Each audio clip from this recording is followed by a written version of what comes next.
Hey, remember that months-long period where Russia and Ukraine pretended to engage in serious negotiations, all for the benefit of the man behind the desk in the Oval Office? Well, for all of the ink that was spilt during that period explaining what a bad negotiator looks like, we as a collective species have not spent nearly as much time discussing what a good negotiator would look like. And although we fortunately have moved past the phase of roller coaster negotiations that ended up taking us right back to where we started, at some point those negotiations will begin again. And that takes us to the question for today's Geopolitics HelpLINE. Both sides of the Ukraine Russia conflict have proposed and rejected negotiators for potential peace talks. But suppose that either country might be looking to restart efforts on peace talks. What makes for a good negotiator? Well, you could look at this from a couple of different perspectives. What makes a good negotiator for my particular country? Or what makes a good negotiator in terms of a third-party mediator? Let's first look at what makes our own country's negotiator good. And the answer is not much. And this is true whether we are talking about international relations, or related situations in domestic politics, or even standard business deals. I know that this is not exactly the thing that diplomats want shouted from the rooftops, but there is little difference between a good negotiator and a great negotiator. 99% of bargaining power is determined by structural factors. How likely you are to win the war, how costly the war will be to you, and how costly the war will be to your opponent. That is why we spend so much time looking at lines on maps. They matter more than anything else. But there are also some more subtle structural factors. Things like having accurate intelligence on what your opponent's bottom line is, so that you can drive them down to that. Or the ability to establish a credible commitment to uphold a settlement over time. Or the ability to spot your opponent cheating on a deal, thus deterring them from even trying. Negotiators have no control over any of these aspects of war, but they all give the respective country's delegation the credible threat to walk away from the bargaining table, and that is what drives concessions out of one's opponent. Now, there is one place where a negotiator can get value above a replacement negotiator. Channeling my former sports analytics life, let's call it VARN. VARN is the extra benefit gained by having a particular person overseeing the talks, as opposed to someone else we could quickly pull from the State Department. That is the metric that matters, because a diplomat does not get any extra credit for being better than if we pulled a random Kansas City Joe off the street and into the negotiating room. Also, sorry for those of you living in Western Missouri and taking random strays. I was just there and visited the World War I Museum. It was a cool experience, and now I have B-roll to make you the stand-in for whenever I need a random Midwestern city. Anyway, one thing that we do not discuss much on my channels is that negotiations are often multidimensional. Whenever I have a map up, I am usually just shifting a line east or west. But even this picture already has two dimensions. This division and this division grant roughly equal territorial splits between the two parties, and both are within the bargaining range. Nonetheless, it is possible that the second is mutually preferable to the first, because the first gives a chunk of territory to Russia that Ukraine really likes, and a different chunk of territory to Ukraine that Russia really likes. In practice, there could be 1,000 different dimensions that the parties are negotiating over, most of which are far more abstract than a simple territorial split. If you have ever wondered why standard ceasefires will last months before parties reach a final agreement, this is why. Also in practice, this is also why the default opening to negotiations is to ask what the opponent actually wants. Not how much they want, because that is the subject to the usual incentive to bluff. Rather, the standard opening question is to ask what the other state is looking for, on this dimension, or this dimension, or this dimension.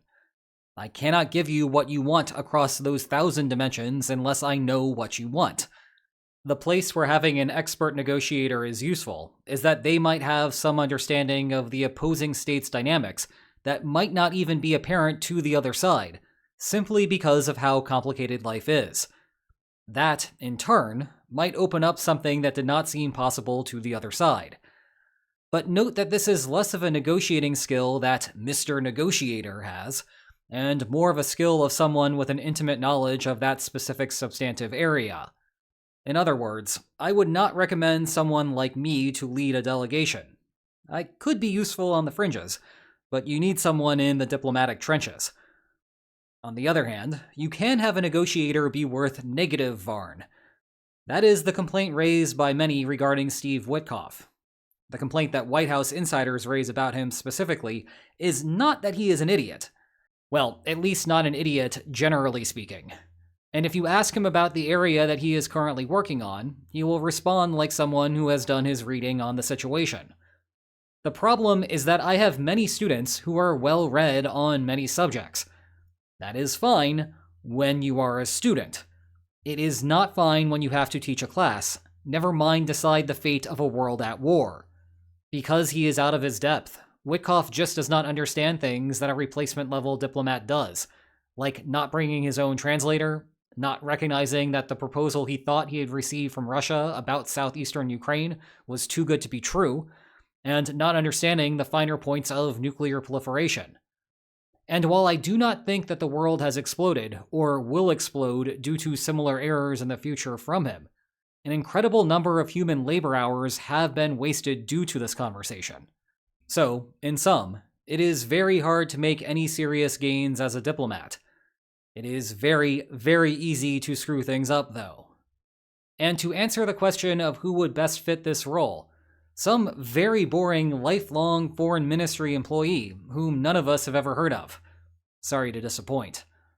On the Mediator side of things, I can point you to a much longer video about conflict resolution that tells you all of the critical points. Again, though, the main story here is that structural factors are key. The story of Jimmy Carter trying really hard and going back and forth between Israeli and Egyptian delegations makes for a nice feel-good story. But the same sort of incentive to misrepresent exists with a mediator as it would in a bilateral bargaining context. Rather, Carter's efforts were effective because he threw money at the problem. Rival parties become much happier to accept the terms of a settlement when it comes with a bunch of cash from a third party on top of it. The other key role that a mediator can play is to pass along the intelligence assessments from third parties. This is stretching the bounds of the question a bit, because the mediator is not the one doing the heavy lifting here. But it does illustrate a hint of irony. The Trump administration wants to move on from the war. Call it a peace bias, because certainly we have before, and certainly the president has received a football-adjacent award on the subject. At least American football has not yet decided that it plays a role in international diplomacy.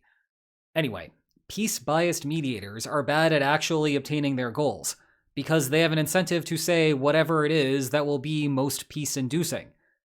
Consequently, they lack credibility in what they say, and so they cannot communicate their own private information even if they wanted to. Contrast that to what happens when your bias is sufficiently identical to the preferences of one of the warring parties. That allows for successful information transmission to that party, which might then lead to some progress. Alternatively, and to further the irony, imagine that you thought that the current holdup in the war is Russia having an inflated expectation of the outcome. If you also think that Trump wants Russia to win, this is good news, because Trump's bias would allow him to credibly communicate information to Putin. I should note that European capitals do not actually believe the internet's favorite theory, but it is fun to explore the consequences. That is kind of the point of indulging in modeling work, isn't it? Well, I think that is enough for today. There are plenty more questions and models for you to take a look at over on the Geopolitics HelpLINE playlist. Plus, there is a full lecture on war termination. And if you enjoyed today's video, then please like, share, and subscribe, and I will see you next time. Take care.